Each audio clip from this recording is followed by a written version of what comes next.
The New York Times-a danışan Avropalı mənbələr bildirirlər ki, Fransa və Almaniya Avropanın danışıqlar prosesində daha fəal iştirak etməsi üçün səyləri gücləndirir. London isə Donald Trumpla münasibətləri riskə atmamaq üçün daha ehtiyatlı mövqe tutur. Avropanın narahatlığı yalnız Ukraynanın gələcəyi ilə bağlı deyil. Əsas məsələ Vaşinqtonun Moskva ilə mümkün razılaşmasının Avropanın təhlükəsizlik maraqları nəzərə alınmadan əldə edilə biləcəyidir. Çünki Rusiyanın Avropaya münasibəti Ukraynanın gələcək təhlükəsizliyi və qitədə qüvvələr balansı birbaşa Avropa ölkələrinə təsir edəcək. Əslində Avropadakı etimadsızlığın kökündə Vaşinqtonun siyasətinin əvvəlki illərlə müqayisədə daha gözlənilməz görünməsi dayanır. Avropalı rəsmilərə görə ABŞ Rusiya-Ukrayna müharibəsinin əlində əsas vasitəçi olaraq qalacaq. Lakin Trump administrasiyasının Avropanın təhlükəsizlik məsələlərinə yanaşması ilə bağlı yaranan suallar qitə ölkələrini öz mövqələrini ayrıca formalaşdırmağa məcbur edir.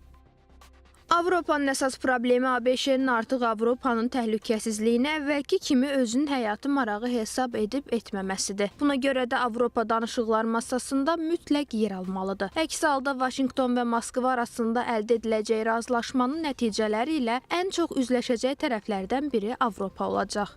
Avropanın Vaşinqtona inamla bağlı suallarının artmasının digər səbəbi isə müharibənin mümkün nəticələrinin qitə üçün birbaşa təhlükəsizlik məsələsinə çevrilməsidir. Vladimir Putin Ukraynanın şərqindəki Donbasın tamamilə nəzarətə götürülməsinin əsas məqsədlərdən biri kimi qarşıya qoyub. Kremlin bu məqsədə çatmaqda nə qədər irəliləyəcəyi isə diplomatik prosesin gələcəyinə təsir göstərə bilər. Analitik qiymətləndirmələrə görə Rusiya gələn ilin payızına qədər Donbas üzərində tam nəzarət yarada bilməsə, Moskvanın danışıqlara daha açıq olması ehtimalı artar. Belə bir senaridə Avropanın əsas qorxusu təkcə müharibənin necə başa çatacağı deyil. Sual ondan ibarətdir ki, müharibədən sonraki Avropanın təhlükəsizliyi kim tərəfindən və hansı şərtlərlə müəyyən ediləcək? Vaşinqtonun qərarlarından asılılığın davam etməsi yoxsa Avropanın öz təhlükəsizlik mexanizmlərini gücləndirməsi məsələsi də məhz bu prosesdə ortaya çıxacaq.